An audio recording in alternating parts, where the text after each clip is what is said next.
Hi friends, I am Tilak. You're watching Tech May Be Unique, and today we're going to see how to insert Celsius degree symbol on your WPS spreadsheet on your computer. And if you're new to this channel, make sure to click on subscribe button below. We just quickly move on to the video. So how to insert a Celsius degree symbol on your WPS spreadsheet, I'm just going to show in this video. So it's simple. The first way that you can just insert the Celsius symbol, just click on the insert option first, and then you just need to click on the equation.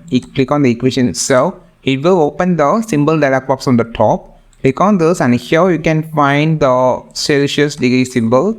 So this is the first way. I just suggesting to insert the Celsius degree symbol. The second way, you just need to use this keyboard shortcut as Windows plus Windows key on your keyboard with a dot symbol. It opens the symbol dialog box. You just need to first, you just long press on the Windows key and hold it and just press dot symbol. So it opened the dialog box. It's a shortcut.